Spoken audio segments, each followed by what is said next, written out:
हिमालय, जिसका नाम सुनते ही आपको भगवान शिव की तो अवश्य याद आएगी। हिमालय को भगवान शिव का निवास स्थान भी बताया जाता है। हिमालय में मानसरोवर, कैलाश, अमरनाथ और भी पवित्र स्थान हैं जहां पर लोग जाते हैं। इसके अलावा भी हिमालय में कुछ ऐसे गुप्त स्थान हैं जिनके बारे में हर किसी व्यक्ति को जानकारी नहीं है। आज तक विज्ञान भी हिमालय के कई रहस्यों से पर्दा उठाने में सफल नहीं रहा। कई बार वैज्ञानिकों ने हिमालय के कई गुप्त स्थानों पर पहुंचने की कोशिश तो की, लेकिन वो इस कोशिश में असफल रहे। तो आज हम इस वीडियो में कुछ ऐसे ही हिमालय के बीच स्थित गुप्त स्थानों के बारे में आपको बताने जा रहे हैं। नंबर 1, ज्ञानगंज।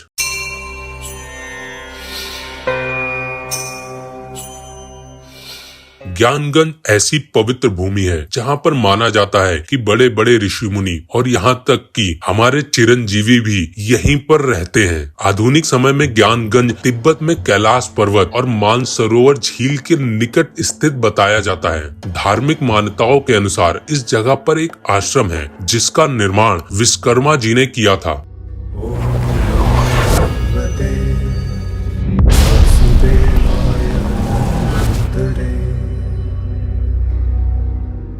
इस जगह पर भगवान राम, कृष्ण, बुद्ध आदि शरीर रूप में उपस्थित रहते हैं। इसके साथ ही इस आश्रम में महर्षि वशिष्ठ, विश्वामित्र, महायोगी गोरखनाथ, महाअवतार बाबा जी, शंकराचार्य, कृपाचार्य जैसे महान विभूतियों का निवास स्थान माना जाता है। इस स्थान के बारे में सर्वप्रथम स्वामी विशुद्धानंद परमहंस जी ने लोगों को जानकारी दी थी और कहा जाता है कि इस स्थान पर महाभारत काल के दिव्यास्त्र आज भी मौजूद हैं और ये ज्ञानगंज हमेशा अदृश्य रूप में हिमालय में मौजूद रहता है और कोई साधारण व्यक्ति यहाँ पर नहीं पहुँच सकता। इस ज्ञानगंज में केवल सिद्ध पुरुष ही जा सकते हैं। नंबर 2, कोंकाला दर्रा। हिमालय की गोद में बसा कोंकाला दर्रा लद्दाख के पास स्थित है। इस जगह पर जाना बेहद ही मुश्किल है क्योंकि ये दर्रा बर्फ से ढका रहता है। 1962 में भारत चीन युद्ध के बाद एक सहमति बनी। इस सहमति में दोनों ही देशों ने सैनिकों की मार्च करने के लिए पाबंदी लगा दी और इसे दूर से ही निगरानी करने के लिए कहा गया। यहाँ के स्थानीय लोगों का कहना है कि कुछ सिद्ध पुरुष इस दर्रा के पास आते जाते उन्होंने देखे हैं और यहाँ पर उन्हें कई उड़न तस्तरी भी देखने को मिलती है।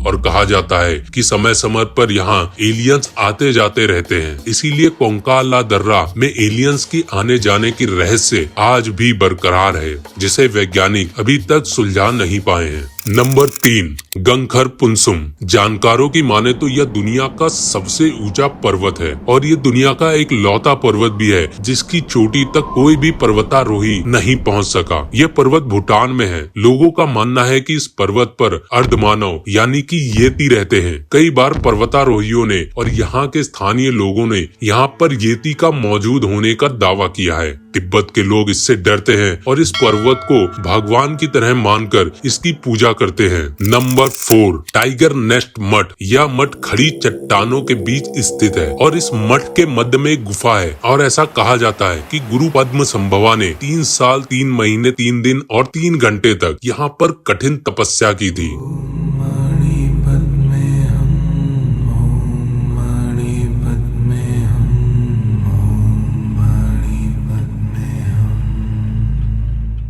गुरु पद्म संभवा दूसरे बुद्ध के रूप में जाने जाते हैं। लोगों का ये मानना है कि गुरु पद्म संभवा बागिन के ऊपर चढ़कर इस गुफा तक पहुँचे थे, इसीलिए इसे टाइगर मठ के नाम से जाना जाता है। सन 1962 में इस मठ को बनाया गया था जो आज भी यहाँ पर स्थित है। नंबर 5, गुरु डोंगमार झील। इस झील का संबंध भी गुरु पद्म संभवा से है। ऐसा कहा जाता है कि ये एक झील उस स्थान के लोगों के लिए पानी का एक मुख्य स्रोत था, लेकिन जब सर्दियां आती थी तो ये झील पूरी तरीके से जम जाती थी और वहाँ के लोगों को पानी की किल्लत का सामना करना पड़ता था। फिर स्थानीय लोगों के अनुरोध पर गुरु पद्म संभवा ने झील के एक हिस्से पे हाथ रखा और इसके बाद से कड़ाके की सर्दी में भी झील का वो स्थान आज भी जमता नहीं है और झील के उस स्थान पर पानी निरंतर बहता रहता है, जिसके कारण सर्दियों में भी स्थानीय लोगों के लिए ये जल का एक उत्तम साधन बनी रहती है। है और गुरु पद्म संभवा के इस चमत्कार के कारण वहाँ के लोगों में उनके प्रति श्रद्धा भाव और अधिक बढ़ गया है।